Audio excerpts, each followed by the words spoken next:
What is your class working on right now? We are working on a project through Kiva.org. It is an international nonprofit that is designed to provide microloans in $25 increments to people around the world who apply for them. There are banks that they go through, but that specialize in microloans. So what we are going to plan on doing is to provide collateral, the money to give to the bank, so they can actually then lend it out, and then we'll eventually get repaid back.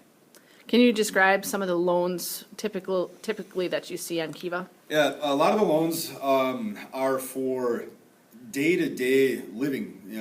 I guess there's a lot of people that are asking for money to buy livestock, so they can, feed their family. Their, seed to plant, fabric to sell at a small store they might have.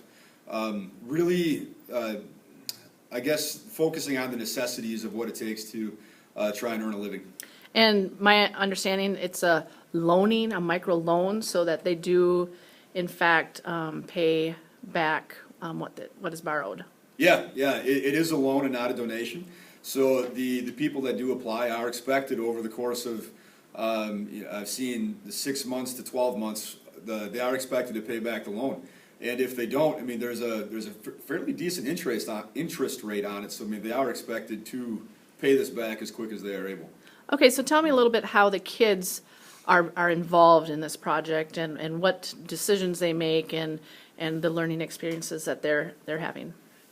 They've been asked over the course of the project to, after looking on the Kiva website, they've been asked to narrow down the factors that they feel are most important towards having a successful life, something that has the most impact on throughout their day.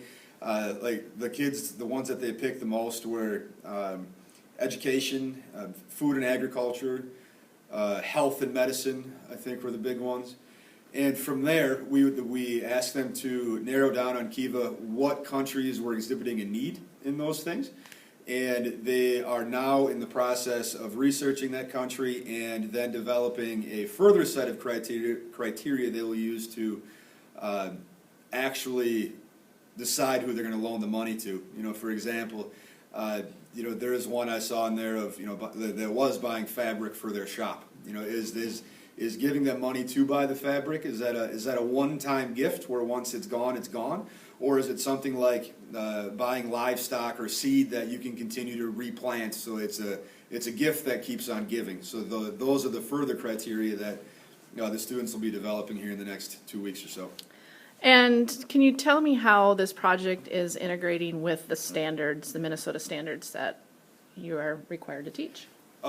The language arts standards has been, everything with the writing process, delineating between good websites and, maybe not so good websites on the internet. The students are also, as kind of a culmination of this, going to be asked to plan a fundraising night where they're going to need to plan for and actually buy and set up and everything that'll go along with it. Food, decorations. All within a certain budget. So there is a lot of the math that's involved there. Some of the social studies standards are involved with economics. There's a couple of economics standards in 5th grade, and we've been able to wrap those together in a way that is going to culminate in a fundraising night, and then the students will actually donate a pool of money to the people on Kiva.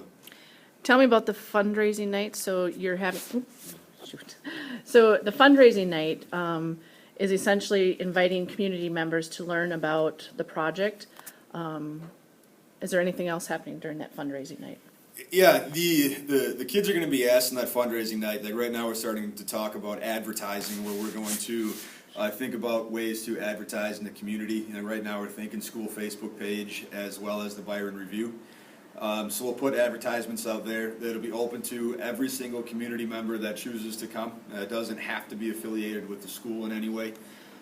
At the fundraising night, there will be snacks and decorations that the students plan for, and each student will be asked to have a presentation ready for visitors saying who they're going to donate to and why. And the hope is they'll be able to defend their reasoning against any questions that they may get asked. Okay, anything else that you would like to add about this project? It's been fun, it's seeing the kids kind of take ownership of who they're going to donate to, and the party planning it's been great. It's been energizing as a teacher to see the kids put forth that kind of enthusiasm. I've learned a little bit about the Kiva side of this project. Can you share with me how you're integrating math with the project, in particular the party planning? Yeah, so the kids are working on coming up with a proposal right now to plan a party, very much like a reception, and they are each determining the costs of food and advertising, and they came up with the idea that they also need to consider entertainment. And I'm drawing a blank on the fourth one, but I'll think of it. 4 categories is what we agreed. And so now they'll be presenting a budget. They are estimating how many people will attend. And from there, they will come up with a bottom line. And ultimately, we'll present a proposal that has a very competitive edge to it that's $200. And then the kids are going to have to readjust and redo their math to try to become equal to that in an effort to get their budget proposal accepted.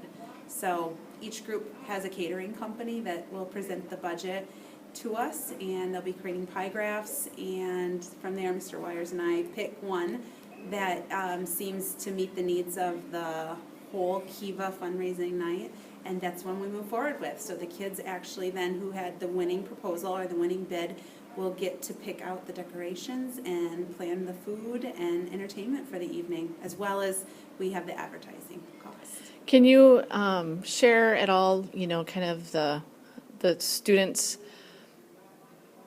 engagement in the party planning?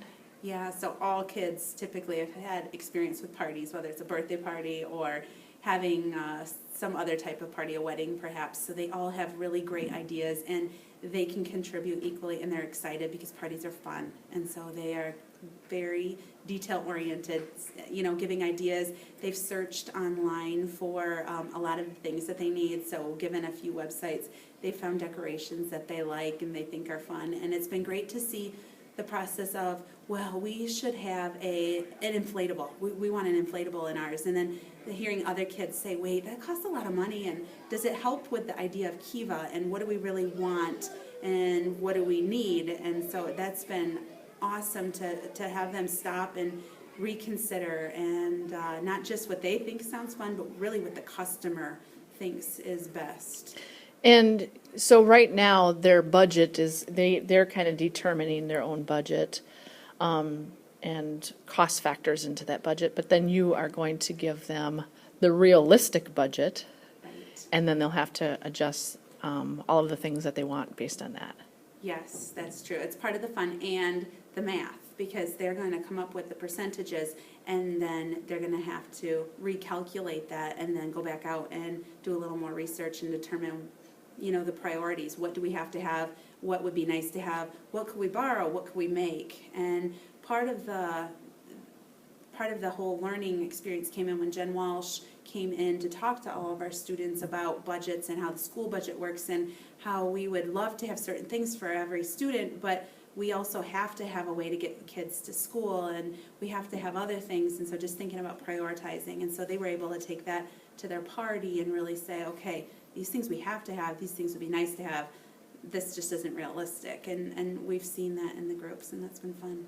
All right, do you have anything else to add about the party planning of your, what did you call it, Kiva? It's a Kiva fundraising night is what we're Kiva calling it. fundraising night, which by the way is October 13th. That is correct. Yes. We don't know the time or anything quite yet because that hasn't been decided. The kids are finishing their projects, but anything else you want to add about the Kiva project? No, I really think that it's going to be amazing to see what the kids have come up with. And as closely as I've worked with Matt on planning this project, I don't always get to see everything that's happening over here. So I feel like it is going to be amazing to see the finished product. The party on the math end of it, and then the whole presentation that they're going to be showing us and sharing with us on the science or the social studies, language arts So I'm really excited for what they're gonna share. Excellent, thank you.